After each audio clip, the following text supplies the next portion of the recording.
Hello, and welcome to Tales from the Twists, a podcast where we like to talk about Around the Twist, an 80s, 90s, and early 2000s television show from Australia. And thank you for mime copying me there, Anthony. Yes, I hope it offset you there. It did indeed. Today, we are here to talk about Around the Twist, as I said, in particular, the episode Quivering Heap, Season 2, Episode 11. And to talk through the intricacies of this episode, I'm joined by my co-host, Anthony Bull. Hey, how's it going? And for reference, my name is Joe Lewis. Yes, that is something his name. that I forgot to mention at the top of the announcement. That's probably because I was, throwing you off by mimicking you. Yes. Yes, that is indeed what occurs. That is indeed what did occur. Oh, yes. Thank you for now mimicking me. Yes. Well, no flattered. worries. I am flattered. You know that imitation is a sincerest form of flattery. I did indeed know that. Let's get on with it. All right. As I said, we're going to talk about Quivering Heap today, also known as the episode where a punk ghost scares Pete and there's a vampire play. Yeah. The not a lot happens or is interesting episode. But this will be interesting.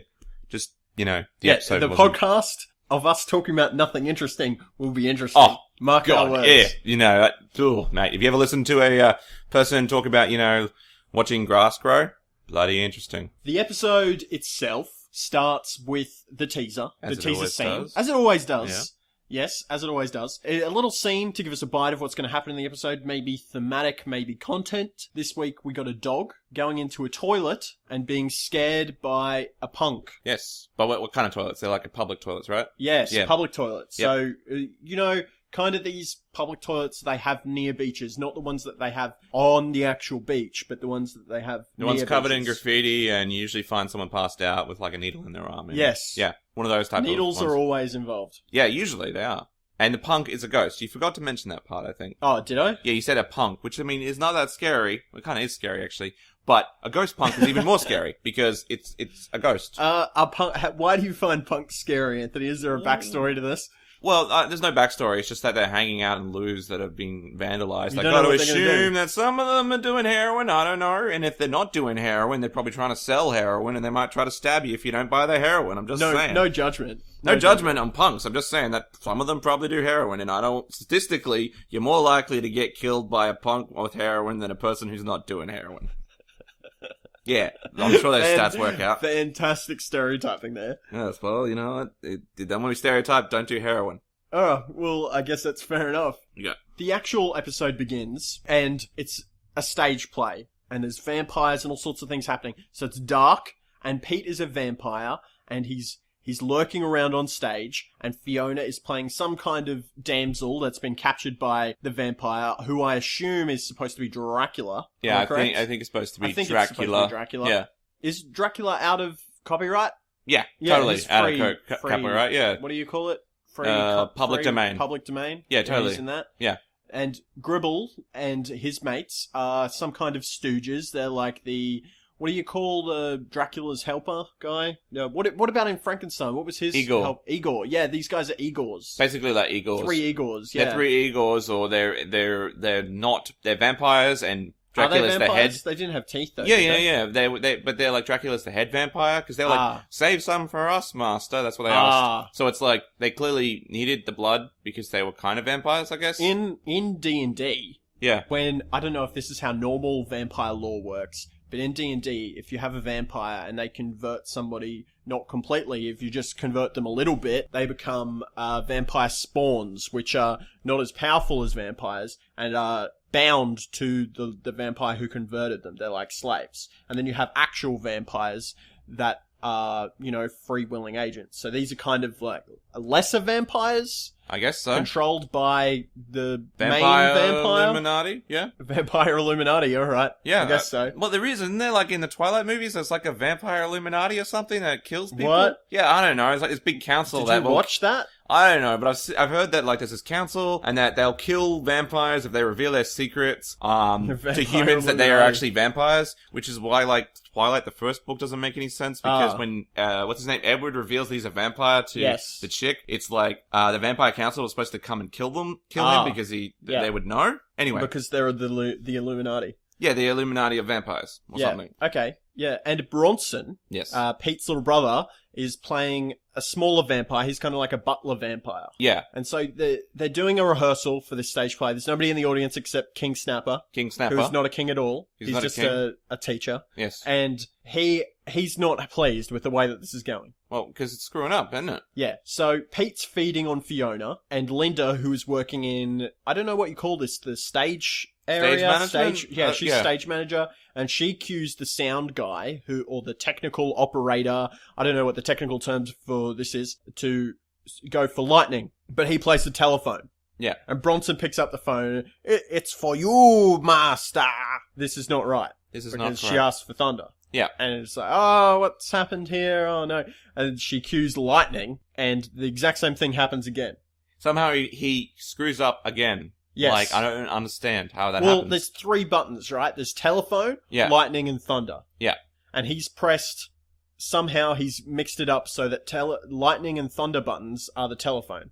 Yeah. And the telephone button is the other one. Yeah, I don't understand how he even got that job then. Yeah. Well, I mean, he's what? Is he 12 or 14? Well, he looked a little bit older. Okay, so he was like 12 or 14, or he's 15 or something? Yeah. I don't expect him to know anything about electrical engineering, so maybe it was already wired that way. Well, it's not electrical engineering, I is it? don't It's know. just press a button. Well, yeah, but the button has to be, like, synced to a sound, right? You have a sound there. I mean, you expect a child to know how to program that soundboard? I don't know a lot about early 90s technology, Yeah. but I'm assuming that it's fairly straightforward. I I'm don't know. imagining he's pressing We've a done button on a drama CD before. player. We've done drama before, and when you need someone to like play something, Yes, it never works. It never works. They always play the wrong song. It's like, what is this? Hey, you don't know how to press the play button? Go to track 4. I Go to think track that's 4. the Murphy's Law of teenage drama productions, Yep, right? Nobody knows what they're doing, so if you give them even the slightest vague instruction, they're going to screw it up. Yeah, so you just roll with the punches, I guess? Yeah, which is what they try to do during this rehearsal. They just keep going. Snapper's very frustrated.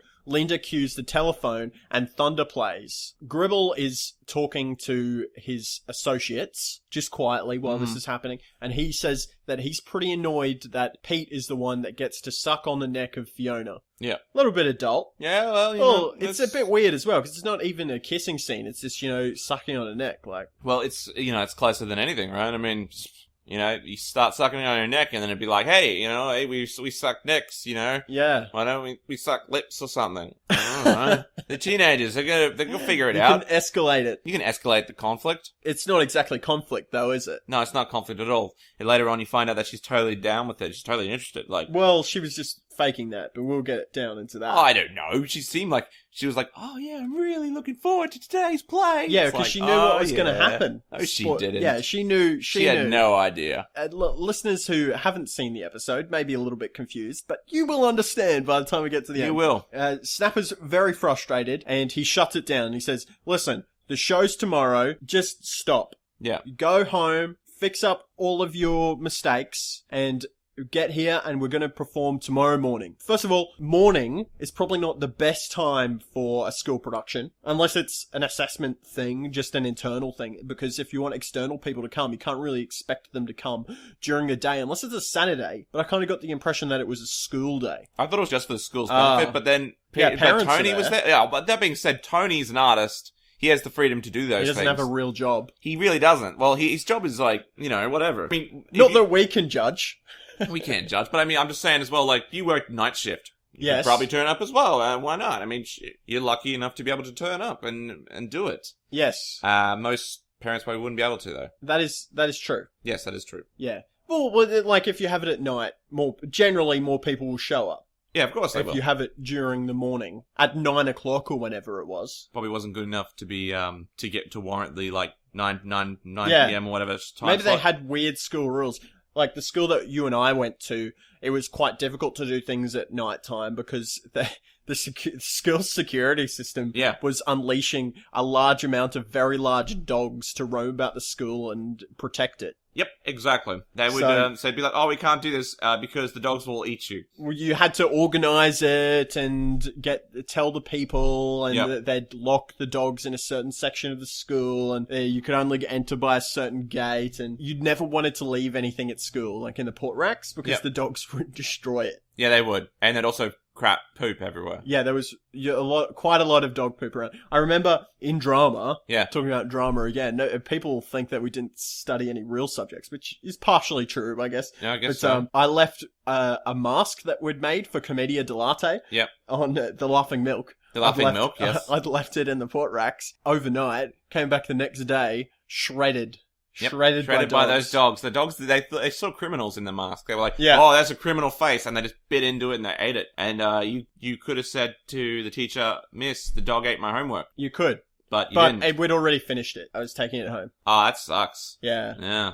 I still have mine. Do you? I think I do. It's Mine had around a here somewhere. really long nose. So did mine. Sick. Yeah. I made mine super duper long. That's all anybody wanted to do. Everyone knew make it was really a dick long joke. nose. It was a dick joke. Everyone knew it was a dick, right? So we were like, hey, I gotta make mine super long. 15-year-olds and phallic jokes. Yeah, we knew. Yeah, well, that's the whole thing, though. He was like Mr. Pantalone or something. Yeah, we had to build basically a support structure to have a giant dick nose. To have the nose be that long. Because if you just made it that long just on the paper mache itself, it was just droop. So you had to like build like a cardboard thing and paper mache over that. It was a big drama. Anyway, Snapper's very frustrated and he says if anybody shows up late tomorrow, the understudy will take over. And in the case of Pete, who's the lead vampire, Gribble's going to take over his role. We cut to the public toilets that we talked about in the teaser, and a punk ghost here is very frustrated. He's sick of living in a toilet. Yep. Okay? He's been haunting here for about 15 years, and let's just interject here quickly with some listener contribution from our listener friend, Regan Pontillo, for one of his Regan's Pontillo's pontifications. I screwed that up a little bit. Yeah, you did. Yeah, I did. Didn't Messed do that one up. I'm not super smooth today. You know? But Regan has written into us with a bunch of feedback on this episode, and the first of which he said something that I didn't particularly pick up, that this punk is from the 70s, and he's been here for 15 years because it's somehow linked to him doing graffiti in the public toilets. Yep. So he's paying for his sins against humanity by serving in these toilets, scaring people. Yep, because he did graffiti before shooting up on heroin. Okay, that is your interjection, That's not what Regan's. I interpreted into the scene. That's why he's in that toilet. His body was found there with a, OD with a spray can in his hand. Excellent. The ghost inspector, who I guess is in charge of managing ghost duties, which is kind of weird, and we'll Kinda get like into Monsters Inc. We'll get it. Yeah, You know? we'll get into it in a little bit. I'll just set this up, and he's asked the ghost to prove himself tonight. It's kind of his last chance for promotion because he's not doing well in these toilet blocks, and if he wants a better scaring location, he needs to be able to prove that he can scare someone that's not a dog, because so far the only thing that he's been able to scare is a dog. Yep. And they come in there quite a lot because no one ever goes in these abandoned toilets at night time, especially. Because it makes sense not to do that. Yeah, because it's scary as. And there's bloody homeless people maybe in there. I mean, yeah. Like, actually, wouldn't there be homeless people in there? I don't know. I know that, look, it's like, if you're looking for a place to stay, it's probably not a bad place to stay. It's probably dry, and if you need, and I imagine Port Morena has not a great economy, as we've discussed before because of the jobs, job Gribble wants to build more jobs, and we've discussed there might be an economic issue. Chances are there's a lot more homeless people than you'd think, so I imagine some of them would stay in that place. I mean, it's safe-ish. The problem, I think, it comes down to whether it was unlocked to begin with, because if it was just locked and it was condemned, that would make sense, and the Gribbles found a way to unlock it and then put their own lock on it to put Pete in there when they eventually do. Spoilers. But if it was locked, there wouldn't be homeless people there. But if there was homeless people living there, it would be quite scary for Pete. Yeah, but also it'd be very easy for the ghost to then therefore scare some of the homeless people. Exactly. Sure of them might just be like, wouldn't care, but I imagine like at least one of them would be scared shitless. I mean, the homeless people are just people who don't have homes. Yeah. So some of them would be like, oh my gosh, I'm really scared of this ghost, but I got nowhere else to go. That would count. Well, maybe they just shoot up a bit more and not worry about it. Some of them aren't even doing drugs. I mean, some of them are just there because they got kicked out of their house and homeless stuff. people not doing drugs? Well, hey, punks do drugs. Homeless people just get kicked, just don't have houses, alright? Here on Tales from the Twists, we're very pro-homeless, according to Anthony. Yeah, just fucking homeless, man. Fucking... Yeah, well, let's be nice to them. They've probably had a bad run. Well, they probably have. Otherwise, they wouldn't be homeless. Yeah, that's probably true. I mean, shit, if you could get a house, you'd get a house. I mean, fuck me. Let's just talk quickly about the dynamics of the ghosts in this episode, because it kind of breaks the rules of the Twist universe as far as that I had understood following all of the episodes up to this point. So kind of up to this point, or at least in season 1 very specifically, ghosts kind of are not really ever intentionally scaring people. They're always stuck in the situation because something that has been left unsolved. Yeah. So there was the thing in the very first episode, Skeleton on the Dunny. That ghost was there because of the painting, right? Yeah. He was bound to the painting. And the other ghost, the one in the tip, was there because he was trying to find his teeth. Yep. And the ghosts in the lighthouse, the first ones, Nell's family, were there because of unresolved issues with Nell or something. Yep. So yeah, it was unresolved issues. This one is, he's a ghost and he's still on the earth because he has to scare people. Yeah.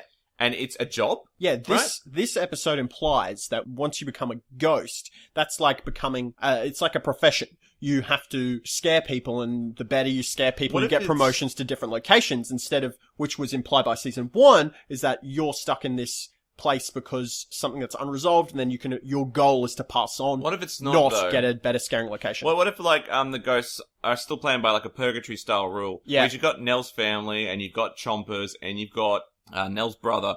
They're all just regular Joes. They're okay people. They just need to resolve their issue in order to get to heaven. Yep. Whereas you got someone like the punk who might have done some bad things, and then he's therefore, which is being punished. Oh, okay. And so he needs to get through the thing. So he's being punished to hell, sort of thing.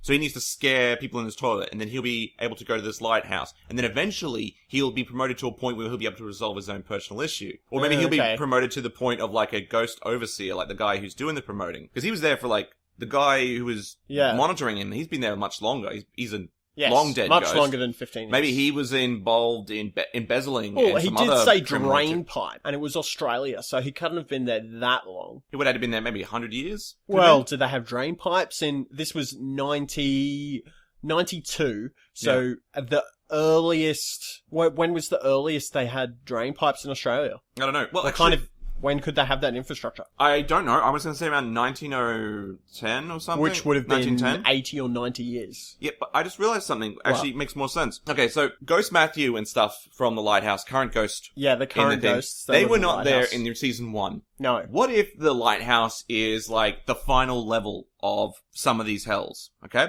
Okay. Like a lighthouse or a certain thing. Because at the end of this episode, the punk ghost gets promoted and he's like, I'm gonna put you in a lighthouse, you know? Spoilers. A lighthouse. Spoilers, sorry. I'll put you in a lighthouse. Yeah. What if this? Okay. Nell's family got put in the lighthouse, then their issues get resolved. Okay, now a new tenant moves in. That's Ghost Matthew and such, alright? Their problems now need to be resolved. Yes, they were supposed to be there, but why weren't they there in the beginning? Maybe they were paying their penance somewhere else. They got solved there, and then they were able to live in the lighthouse. Once that gets resolved, they'll go to heaven. Well, I think... Which will make room for other punk ghosts and stuff to come in and fill their problem. They'll go, I never got to see my love in the 70s. I want her to know that everything's okay. So they'll deliver a message or some shit, and then he goes to heaven. So what if it's the final level towards heaven? I think you're pointing in the right direction. The only problem is Nell's family kind of were there because they had that bond with the lighthouse. Now, we don't know the full story. It's been a long time since I've seen the next few episodes that involve the Ghost Matthew and whatever the other guy's name is, their involvement with the lighthouse. Yeah. But what if, using your theory, something has happened involving Nell's family that has created this spiritual hotspot that we've kind of talked about before that gives it more spiritual power. So, as these ghosts move up the ranks, as you were saying, because of that establishment from Nell's family, it then becomes an ideal location for these other up-and-coming ghosts. Yeah, and also the, maybe it's because it's like a tall pointed thing that shoots to the sky. It's very lightning, phallic. So it's got like, well, no, I was just going to say it conducts lightning. Yes. So maybe at this point within Australia, that's a great place to have as a ghost conduit up to heaven. Yeah. Well, it's probably a bunch of reasons that and it's maybe a good spiritual location. How bad you were determines how much work you have to do. Like the guy was doing graffiti, right? Yeah. That's not such a big crime, but the guy who's like monitoring him, maybe he did a worse crime. Maybe he murdered his wife or murdered some child by accident. What constitutes a ghost crime, though? If you are condemned because you graffiti something, all right, as established in these rules, then I have to imagine that doing something worse could be just as simple as, I don't know, you ran into a person and then you didn't, call the police and then you drove off, but the guy was okay in the end, sort of, but he was damaged. I imagine if you're a murderer, maybe you're just in hell. Yeah. Okay.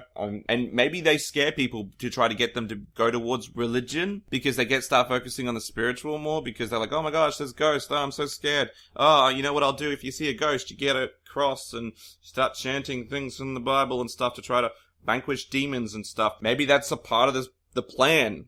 I don't know. Because I don't understand, at least in like shows like Monsters, Inc., where like they get scares to power their society. Yeah. I don't understand why they're scaring the ghost. The ghost is scaring people. Yeah, there's no reason for them to be doing stuff like this, or at least that we're aware of. And that's part of the problem with not having Nell in these episodes. Yeah. As Regan also pointed out to us, Nell's not in this episode at all. That's one of the side effects. We don't have anybody to explain to us the rules of these things. Yeah, because we don't know what's happening or how it's happening. It's just is happening. It's kind of annoying. Pete's walking home, and he's going past his abandoned toilet block, and he hears somebody shouting out for, somebody help me, please. Somebody help me. And he goes inside, he ventures inside the abandoned toilets, and it kind of looks like a dungeon. There's graffiti everywhere. There's large metal, what do you say, like, bars? Bars? Yeah, large metal bars. I don't know. What am I talking Contraptions. about? It's a hellhole, basically. Yeah. Pete ventures inside, gets to the far end of the toilet, and up pops Tiger. Tiger's the cheeky one. Yeah. Through the window and says, we got you. And then Pete runs to escape because he's realised that it's a trap. And the other two Gribble Gang members are on the other side of the door, and they lock Pete in there. Yeah. They lured him into this toilet in order to trap him here overnight so that he would be late for the play so that Gribble could suck on the neck of Fiona in the play. Okay. Well, it's a bit weird, but okay. Sure, just kidnap a person, I imagine. That's kidnapping, right? It would be a... Unlawful imprisonment? Unlawful imprisonment, yeah. Pretty sure it's illegal. Yeah, it is definitely illegal. It's definitely illegal. Yeah, especially this guy, how old's Pete here? 15?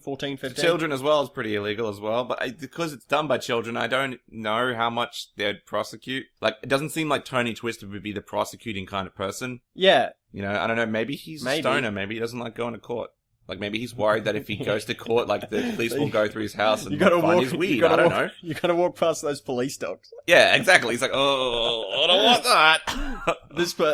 I don't know if I should tell this story, but... Go on. There's this person I went to uni with, and she used to be a stoner. Yep. A few years ago, and she had this bag, and apparently there was this was the bag that she used to carry around her illicit substances in. Yes. And she had since stopped using illicit substances. Yeah. And was involved with doing some stuff that required her to communicate with the police. Yeah. Like, not anything illegal, just organising, building stuff. Yeah. And she had rocked up at this police department and was talking to this policeman. And then all of a sudden, for some reason, there was a guy with a sniffer dog just walking through the police station, just out of nowhere. Yeah. And she freaked out because she's carrying this bag that she used to have illicit substances in. Yeah. And, I don't know. It's not much of a story, but pretty funny. Yeah, it's pretty funny. I guess what the cops do. Well, nothing. But the policeman that she was with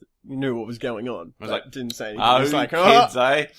You wacky kids. You stay away from that marijuana. It rots your brain is what it'd be like. Yeah, it does it. I don't know. Probably. Maybe. It can cause psychosis. Can it? I think you have to have underlying psychosis to begin with, but yeah. Give me a trigger of psychosis. Fair enough. Well, I guess any amount of illicit substances could probably do that. I think marijuana does it though. Also, like alcohol does a lot of it does a lot of terrible things. Like apparently, like alcohol's a really destructive drug. Yes, I've heard. So he has heard. So I have heard from the distant the word in the spider. Wiggled and jiggled. It wiggled and jiggled in me. Back at the lighthouse. Is it really back at the lighthouse? Yeah, Tony's making some calls. Oh, good. And what did you think I was going to say? I was wondering that if you'd ever actually get to make that noise this episode because they rarely spend any time at the lighthouse. They spend a lot of time at the lighthouse. I don't think they don't. They're just a little bit. One scene. But this time they do. Yeah. Tony's making some calls. He's very worried about his son, as you would be, not coming home for dinner. Very hungry. 14, 15-year-olds are. So also, my son is missing, so, you know. You would start to worry. Yeah, of course. The ghosts show up, and Bronson mentions that Pete is probably practicing for the play, and the ghost, who's apparently his name is Matthew, says, I haven't seen a play in 100 years. And the other ghost says, how can you enjoy yourself after what you did. So obviously he's done something terrible here about 100 years ago, which is probably when he died. Which is probably why he had to scare a whole bunch of people before being allowed into the lighthouse. According to your theory. According to my theory, he had to scare a whole bunch of people. I mean... Yes. Yeah. The twist, they decide to go looking for Pete, and their first port of call is Fiona's, because he's probably, quote, sucking neck with Fiona. Yeah, it's weird, actually. Nobody calls Fiona's parents? Well, they do later. Do they? Yeah. They don't call them right then. No. They should have called him right then. We'll come back to that, I'm because sorry, that's but, something like, I want no, to you talk just about. go, when we get there. if I was her father, I would have been like, oh, well, what's Fiona's phone number? You know? Oh, okay, yeah. Do. Hi, Glenn. I imagine that's Fiona's father's name. Hi, Glenn. Just wondering if Pete's over there. He hasn't come home for dinner. No, it's alright. Because if he was over there, he'd be like, oh, I didn't know that. No, it's alright. Just wish you'd let me know. No worries. And then if he wasn't there, you'd then call, James Gribble. No, who's Gribble's father? Whatever his name is. Harold Gribble. Because he's the only other parent in bloody Port Miranda. And be like, hey, Harold, have you seen Pete? And then Harold would be like, oh, do you have $100? And then he'd give him $100 by wire transfer. And then Harold will say, I haven't seen Pete. Excellent. Probably what would happen. Pete is back in the toilets, as he has not left, because he's locked in there. And he sees a scary bat. And he's shouting out for the Gribble gang. He's like, oh, Gribble, Tiger, the other guy, let me out. That one we forget. There's nobody around. Yeah. The punk ghost and the inspector, they're hanging out. And the inspector is saying to the ghost, this is your chance, punk ghost. This is your chance, mate. You gotta scare him tonight. I've got my little instrument that measures how scared people are. This is your chance to do it. And the punk ghost says, don't worry. Hang about for some top terror. Top terror. Yes. The twists drive past the toilet, and they even stop right outside the toilet. And Pete just misses them as they're driving away. Oh, Dad, it's me. I'm stuck in the toilet. No go. No. Pete is practicing for his play, reading out his lines. He's a good actor, I guess. I don't know. He's got nothing else to do. He's stuck in a toilet. Yeah, that's true. He graffiti. Oh, wait, then he'd be a ghost and haunted a toilet. Yeah, I wouldn't want that. No, you don't want that. And the punk ghost shows up to try and scare him, and he's going, help, help. He's using the same tactics that Gribble used to lure him in here. Yeah.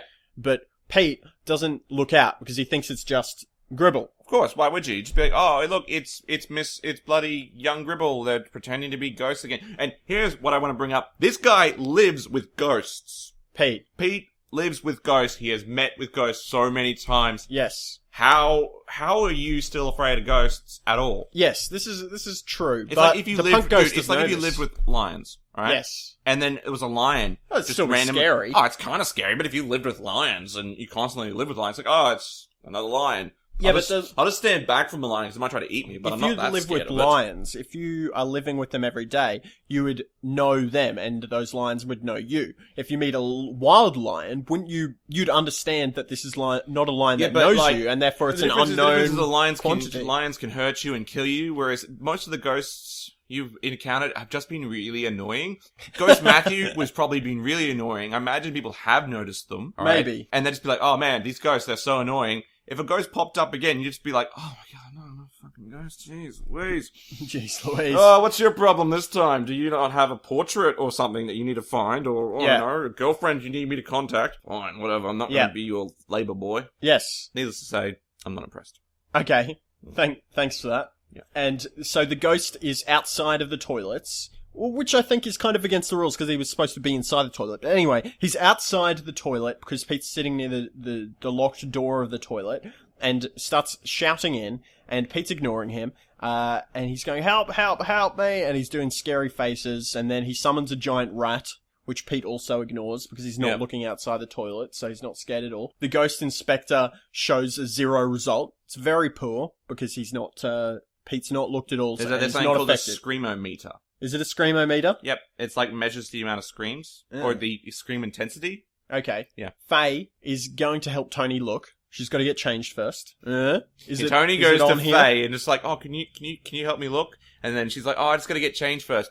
Oh, I better come in. And then 2 hours later, they go off looking for him. Yes. Yeah. I don't think that happened, but, it probably did happen. You never know, right? Of course it did. Pete's wandering around in the toilets, and the punk ghost, appears right in front of him and turns into its giant rat, which scares Pete. Then he turns into a giant snake. The punk ghost, he then summons this height apparition, which is kind of this expanding rectangle that makes Pete think that he's really high on a building. And, like, it's sort of like, there's, like, the floor's coming out beneath him or something. Yes. Which I think is the only scary thing he's actually done this episode. Yeah. 'Cause that'd be kind of really like, oh, shit. Yeah. You know? Like, because, yeah. So, do more of that. Do more stuff like that. Yeah, like, it worked that was the thing that worked. Why can't you do that again when, you Well, need to do it? you wouldn't want to use the same one again, but you'd use something in a similar vein, right? Why don't you just summon fire? Well, I'd pretend that the toilet Pretend block that is the on fire fire. block is, the toilets are on fire and it's creeping ever closer. Yeah. And it's like, That's good. that would scare shit out of me because, yeah, there you go. But no, you turn into a rat and A skeletons. giant rat, not super effective. No. No. Fire. Everyone's afraid of fire, trust me. Pete's terrified. He runs and hides. And the inspector, turns out, was on the toilet and didn't see any of this. The punk ghost is very frustrated, and Pete sees the entire conversation. The punk ghost is going to have to do it again in order to achieve his, ghost points or whatever he's trying to achieve in order to put towards his promotion. So, okay, why is the ghost inspector peeing? Yes, this is something that Regan Pontillo has brought up in his listener feedback or commentary, and he said why ghosts need to go to the toilet. Well, I mean, ghosts have to eat, right? They have ghost food. So, I mean, ghosts have to poo, too. It's not Right? human food. It's, what did the little girl ghost say in season 1? With sunshine and happiness or something? Yeah, it's So maybe they spiritual pee, moments, well, basically. maybe they pee fear and loathing. Think about it. Maybe that's what happens. Maybe, yeah. I don't know. I think this is just lazy writing. Yeah, I think so too. Like, we needed a reason for this ghost to leave the scene. He had to go pee. He's on the toilet. For some reason. They even bring up later. Yeah. Well, we're about to get to it, but he has to go and check on another apprentice. Why couldn't he have just been doing that? Why couldn't he just split his soul in two and do that? Can't he, like, be everywhere? Isn't he omnipresent, or is that only, like, apply to, like... That's only deities, only not deities, ghosts. not ghosts. Okay, whatever. Fair enough. Why can't he just, get another person to do it? I don't know. Or arrange a time and say, hey, Ghost politics. Just have, like, an exam and set it at 12 p.m. Imagine if you went to an exam... Yes. And it was like, you need to perform this task, and then your examinator was actually not at the location. Yeah. When you did it, it's like, it's bullshit. You need to have, like, a set time. So maybe 12 p.m. till 2 a.m. You need to be here. Yes. Yeah. Pete's trying to nail file the lock, and the ghost turns into a skeleton outside of the toilet block again, and Pete's not scared because he knows what's going on now. He knows it's a scaring exam. And he says, do you have a skeleton key? Very funny, Pete. Needs to get out, and skeleton keys. Oh, Pete, you're so funny. The ghost skeleton has cockroaches running in and out of its mouth, and Pete says, oh, what a mouthful. Pete, mate, you're just killing it. You're killing it. You're killing it, Pete. Killing it, mate. The ghost inspector is not impressed. This is not moving his screamer meter. And Pete says, see ya, bonehead. The inspector, as we just discussed, the inspector has to leave to go and see another apprentice who apparently is scaring in a gold mine. Really? Yes, the other apprentice is in a gold mine. And the guy said, you're not fit for a salt mine or something. Yes. Which Salt mine's probably scarier than a gold mine. Well, salt mine's apparently, like, a terrible place to be. Yeah. Yeah. I wouldn't want to be in a salt mine. Well, I mean... I wouldn't want to be in any mine. Yeah, me neither. You mean like locked in a mine, or like having to stay in a mine? I don't know. I don't want to be in a mine. Yeah, me neither. Be locked in a mine. I don't want to be there. That's probably why we're not miners. Yes. Yeah, we don't want to be in mines. It's fair enough. Scary place. Anthony and I live in Ipswich. Yes. We live in And Ipswich. underneath Ipswich used to all be coal mines. Yes. And there's this rumour that circulates occasionally that about half of Ipswich has big mines under it, and that's why part of it is sinking. Other parts randomly might collapse because other people are the saying giant stuff mines. like Americans built these like tunnels and stuff, and it's like supposed to be just regular tunnels. Yes. But some people think there's like some sort of secret underground, like, transport network that the Americans used during the war, and it's like, underneath damn, we the have some Ipswich dumb CBD. people in our city. Yeah. I would like to... we've just discussed I wouldn't like to be underground, but I would like to have knowledge of these mines. Me too. I would love to know where they are so that I don't drive over them accidentally and fall into them and, I don't know, die. I kind of want to explore them, but I also don't. I would rather just watch a webcam footage of some guy exploring them. Yeah, well, why don't we pay somebody to urban explore it for us one day? Take a GoPro and stream it for us or something. Yeah, sure, why not? Let's do that. Let's get involved in that. When he dies, we're going to be in so much trouble. Why? Really? Why would we get in trouble? Cops would be like, oh, so why is he down there? Oh, because we told him, we paid him to go down there. Did you fill out the appropriate safety check work? No, we didn't. What if we don't pay him to do it? What if we just say, hey man, this is a really good idea. Man, we've got a GoPro for you. Why don't you do this thing for us? Follow us down this mine. It's totally cool. And then we're not down there. Yeah. That's cool. I guess I'm sure we'll find some stupid kids to do it. I mean, know that time we found that place under that shopping centre? An abandoned room? Yeah. That was kind of cool. Yeah. Yeah, a friend of ours had a secret hideout underneath the shopping centre. It was this weird kind of we platform. contemplated bringing couches down there, but then we realised that, someone obviously comes down here. Yeah. I don't know why. It's there. Yeah, it's this weird platform in the middle of a drain network type thing, and it was...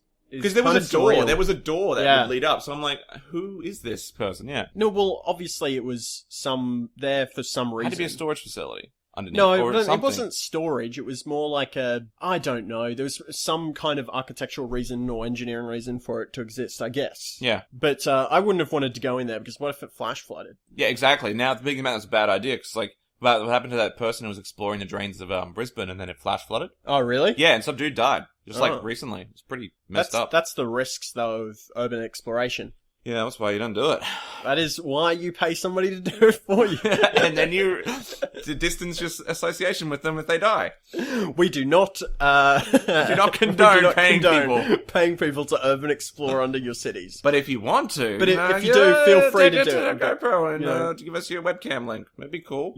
Let us in on this footage. But yeah, but don't let us pay you. We were never here. We were never here. You never heard from us. We're a ghost. Tony, Faye and the Twist children are with the police. Linda's on the phone and she's calling Fiona, who says there's no word of Pete. So they've waited all of this time to call Fiona, even though she was their first port of call. Yep. Tony Twist was just looking for a reason to get back with Faye, Yeah. It's like, if he isn't back with Faye after this, he's probably going to try to intentionally lose Bronson. Just to be like, oh, no, Bronson's missing. The problem's gone. Oh, no. Can you help me find him? Oh, no. But don't you need to change first? Yeah, we better come in and you better get changed. And then, such is life. And he'll live happily because he won't have Bronson anymore. More input from our friend Pontillo, who says the policeman in this scene is actually the same policeman that they've used throughout this season. Yeah. 4 times, apparently. Yeah, and, no, this was something about the ghost, sorry. This is about, the guy who plays the ghost Apprentice, What did he say about the punk? Yeah, he said that he's, played by a guy called Jasper Bagg. Yes. And he's appeared in a whole bunch of other TV shows, along with Bronson, actually, in a couple of them. And some of the shows he's appeared in, Genie from Down Under, Thunderstone, Stingers, Blue Heelers, and Neighbours. So this guy is pretty well, what do you call it when someone, does a lot of acting gigs? Working? Yeah. They're a working actor? Yeah, I guess, but I mean more like he's got a widespread portfolio. Well, so does everyone in the Australian acting industry, because there's only a certain amount of jobs they all appear on the same shows. Oh, I guess so. I don't know. Whatever. Yeah. Okay, well, then it's, he's well worked. He's well travelled. He's well travelled. He's well networked. The policeman says, was there anything that Pete was worried about? And Faye says, oh, there was one thing. There was a wedding, but it's off now. Now, I think this is just severe self-involvement from Faye. Yeah. Because I don't think Pete was ever worried about the wedding. I think it's just Faye. I think Faye and maybe Tony are the only ones worried about the wedding. Yes. And Bronson. Bronson, maybe. And maybe Pete a little, but it's not enough to make him run away. No. At all. It's just to be like, oh yeah, remember with that wedding we were supposed to have, but we didn't have it because, I don't know, Faye didn't want to do it. Yeah. Bad, Should have been like, oh, why did Pete run away? Because he had to kiss Fiona would have made more sense. Yeah. Even though he wants Fiona, maybe he's secretly afraid of Fiona. The policeman, doing his best job to be useless, says, don't worry about it, Pete will come back at some point in the future. I love that. I'd love to file a missing persons report. Oh, don't worry about it, they'll come back in the future. It's just you wait, he'll come back tomorrow. Yeah. No, please fill out a report. I want you to go looking for my child who is missing. Oh, no, I'll come back tomorrow. Don't worry about it. Just forget about it. Pete's in the toilet, and he sees a flashing red light. And he goes into one of the toilet stalls, and there's mist and fire coming out of a toilet bowl. Then it stops. Yeah. An enormous spider comes out, and Pete says, 5 out of 10, mate. Mm-hmm. I wouldn't rate it for your big, creepy spiders. Now, should we adopt this new rating system for... What? 5 out of 10 spiders? Well, something ghost-related for our rating system of the Round the Twist episodes. No. Should we replace our bowls of spaghetti system? No, of course not. Bowls of spaghetti systems is a tried-true method of judging quality of a television show. It is by far the most efficient way of doing it. It was engineered in a German lab and perfected in Japan. And about half of our listening audience doesn't know what it relates to if they missed that episode. You know what? Too bad. That's the real fans of Tales from the Twist, they get it. They're like, oh man, yeah, I get this. I get what the reference is. The other ones are like, I don't get it. And, whatever, you can ask us why it is, or Joe will just tell you right now, because that's what he loves to do. It's from the episode where Pete competes in the spaghetti eating competition. My favourite episode of Around the Twist. Ah, yep. Well, not my favourite, but, to each his own. Each his own, Which is your favourite? It's propeller penis. Yeah. Everyone's...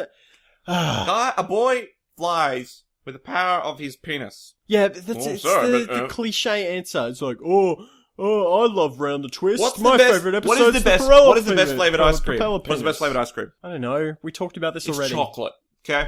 Oh, you can't say chocolate. Chocolate's such a cliche answer. You know why it's cliche? It's because it's the most popular. Okay? No, I'll tell you why Propeller Penis is the most popular episode. Because people think that they're so... special snowflake. They think that they're special.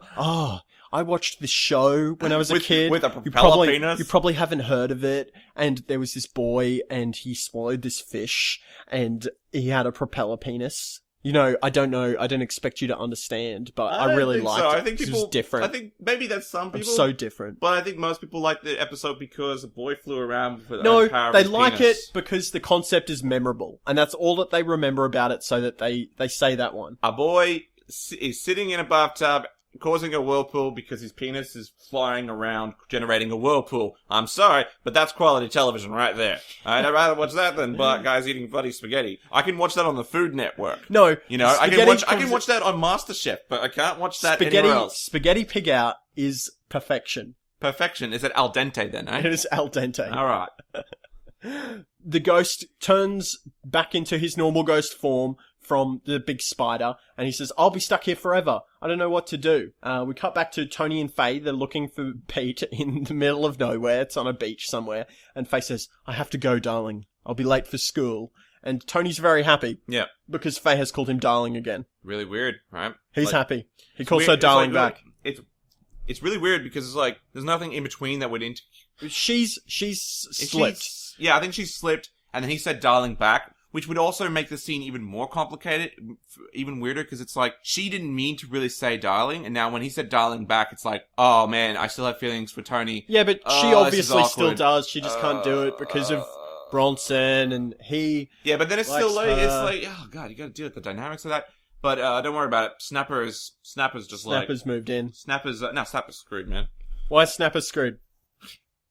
Tony's back in the game, baby, and when Tony's in the game, you got no chance. Tony gets what he wants, man. Pete's talking to the ghost. Pete's got an idea. Yes, what has he got? Gribble is stalking the Twists on the way to school in the morning. They haven't slept, but they don't look tired. And the Twists, I mean, not the Gribbles. The Gribbles probably slept, I don't know. Maybe they didn't. Maybe they were having a party, who knows. Gribble Jr. might have been really excited at the fact that he gets to kiss Fiona. Yes. Fiona's not impressed by this, however. Tony is talking to some randoms. An old lady says that she saw Pete, or somebody who matches his description, go towards the toilets late the previous afternoon. And Tony finds Pete, and the first thing that Pete says is he has to get to school. Yeah. Not, oh, Dad, there was a ghost and he was, trying to haunt me. Gribble locked me in here overnight. Yeah, that would be my first point. Can you contact Gribble's father and tell him that he locked me in here? Because, it's kind of a big deal. Actually, you could extort Gribble Sr. because, as a Senate candidate, you can't have a child who intentionally locks someone in a prison. So, how about you don't demolish the forest for a casino? Otherwise, we will, the story might get out to the editors. Yes. There you go. There you go, Tony Twist. You're a greenie and you're saving the day. Snapper is giving everyone a last minute pep talk ready for the play, and he reassigns Pete's role to Gribble. Yes. Because Peter's late. Pete shows up and he's like, sorry mate, too late, just gave away your role. Yeah, you just turned up, sorry, just put him in there. It's like... What a douche. Well, Snapper has no idea that any of this stuff is going on. All he knows is he went home. Yes. Right? Then he came to school. He was very annoyed at this production not being there, and Pete isn't here. Yep. So as far as he's concerned, he wasn't missing. Right? He was just late, and that's a lack of respect for him as a director. So this is punishment. Yep. Which I think is fair. I mean, Pete should say, Gribble locked me in the toilet all night. Really? well, then you don't get to be Dracula or whatever. That's what he should have said, but he didn't, because Pete doesn't think logically in this episode. No, he does not. Tony arrives at the play and sees Faye and says, "Oh, I found him. Where was he? He was in the toilet." Good explanation. Yeah, that's pretty apt. It's exactly where he was. Yep. I guess. Gribble speaks to Fiona as he passes by in his Dracula costume, ready for the play, and he says, "I'm looking forward to it." And Fiona replies with a, "Me too." Oh, Fiona is pretty much playing both of them for fools. Well, we find out that she's not, as we see a little bit later. Yeah. But this is what we're meant to believe. The play starts, same as rehearsal. And the Dracula comes down the stairs and we see the Igors moaning about. The crowd's about half full, probably because as we discussed this in the morning, not everyone could be there on time. And Gribble is about to bite. He's getting close to Fiona. Yeah. And he looks like he's going to bite her. And we see Linda, who sees Fiona walk past, not in costume. So something's up here, okay? Something's happening. Yeah. We see the same mistakes as in the rehearsal. The sound guy still doesn't have the right button for lightning and telephone, so we get that whole rigmarole again. Yeah. And we see the ghost inspector standing next to Pete. So I think we can all imagine what's about to happen here. What is going to happen, Joe? Just what is going to happen? Walk us through it. The sound man goes to hit the telephone button, and he accidentally hits thunder, and Bronson picks up the phone and says, "Hello, Bronson Twist speaking." Gribble goes in to bite what he thinks is Fiona, but it turns out it's the punk ghost dressed as Nosferatu, and he jumps up and he says, "Welcome to your nightmare." Pretty scary.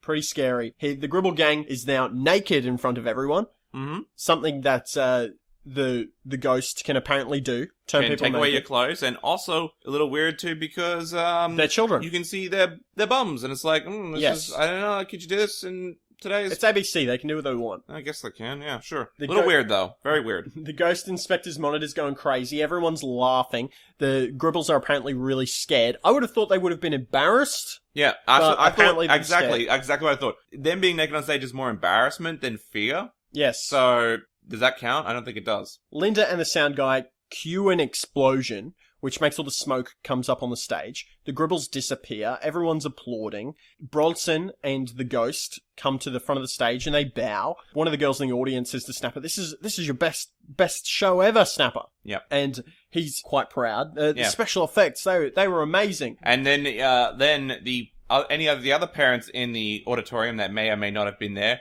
will be like this: "Oh my goodness, Snapper, did you really do that?" And it'd be like, "What? Did you really get the children naked on stage in a public school?" "Yes, I did." "Well, there you go. You're going to jail. Yep, you are going to jail." We get some wrap-up conversation between Pete, the punk, and the inspector. And despite leaving his post, the inspector has said to the ghost punk, "Listen, mate, you've been promoted. That was a good job. There was some good scares there. You've been promoted to a lighthouse." Yep. And then Pete's quite upset by this, and we freeze frame on his surprised face. Yeah, because 80s, 90s. And Pete's like, "Oh man, I gotta live with this douchebag. Oh, FLM. Yeah, FML. The gag is that, what if it's the lighthouse that he lives in? Probably will be. Probably won't be. It probably won't be. No, it probably won't be because they won't want to bring this guy back because, I don't know, budget and all that.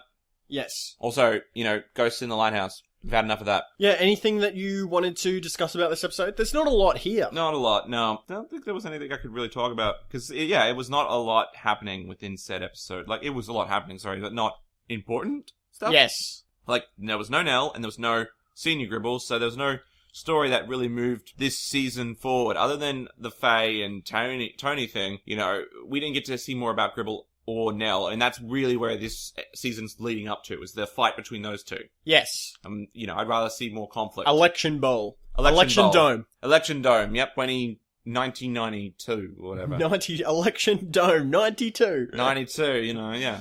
One woman, one man enter, one woman or man leave. Yeah, two people enter, one person leaves, and they come in, and then maybe there's a picture of them about to punch each other in the face. So they got their fists exchanged in midair. Yeah, that'd be cool. I'd watch that. Yeah. I think we all would. Yeah. Wrapping up the episode, Regan has rated the episode this week, and he's given it 4 out of 10 cold spaghetti bowls. Thank you, Regan. Now, I believe that's cold bowls of spaghetti, but it could just be the bowls in which spaghetti was before it was eaten, and now it's cold, so it's like it hasn't been washed either. So it's like... So I'm going to go with that one because it wasn't a very good episode. So it's so bad that it's leftover spaghetti bowls that have been eaten, and you got the leftover gross stuff, and you need to clean it, and it's like, I don't know, next day, so it's cold. Yeah, so Regan didn't like it. Did you like the episode? Oh, really? It's like, it was like a 5 out of 10 dry spaghetti, like uncooked spaghetti. You know? Yeah, it was like, no, I didn't like it. It was okay, but not great. I am going to give the episode 4 out of 10. I was trying to think of something good to say, but 4 out of 10 bowls. My brain's not working bowls today. Of spider spaghetti. Why not spider spaghetti? Right. Spaghetti where you have but spiders instead of meatballs. Oh god, how awful! Just that's a fate worse than death right there. A fate indeed. Yes. What did you have to lunch today, Anthony? What have I had for lunch today? I haven't had anything for lunch today, but I will plan to have something for lunch. What are you having for lunch? Can I go to a local bakery, as you all should? Support your local bakeries. Support them local bakeries. What are you going to have? I do not know. I haven't decided yet. I will probably also go to my local bakery because I like to support them because they are good for your local economy and they also good for your have stomach. Food. That's nice and isn't terrible. You know, where else are you going to get a sausage roll from? Is it like Coles? Yeah, ain't gonna Joe's happen. Pies. Oh, yeah, I might go to Joe's Pies if I have the money on me. Because you need to have exact change. That's the problem with small establishments like that. Like the ones that are like on the corner store. They need to have exact change or you need to have notes. And if you have an FPOS card, sorry, you're out of luck. No. So. No FPOS. If you would like to know more about our podcast or about Around the Twist, or if you'd like to contact us and be like Regan Pontillo and have input into the episode, then you can contact us on a myriad of different ways, including... We got Facebook, so find us on the Facebook. It's Tales from the Twists. And, you know, subscribe to us on iTunes because that's what all the cool, sexy people are doing. They're subscribing to us on iTunes. And if you want to be cool and sexy like them, you subscribe to us on iTunes. You can find us on Twitter at TFT Twists. And we're also on YouTube's on Tales from the Twists, and our website is talesfromthetwists.wordpress.com. Excellent. Yeah. And that's all the time that we have time for? Yes. Today? Yep, exactly. So, thank you very much for listening. Thanks for bearing through with us today. I've had a bit of a bad cold, so wasn't on point as I usually am. No, you're not. You're all mumbling and your brain's not there, but that's okay. It's normally how I deal with you. You know? Well, thanks, thanks for the cut down. Yeah, thanks, bro. No, anytime. Great podcast partnership we have here. My name's been Joe Lewis. And I'm Anthony Ball. Thanks for listening to Tales from the Twists. Stay twisty.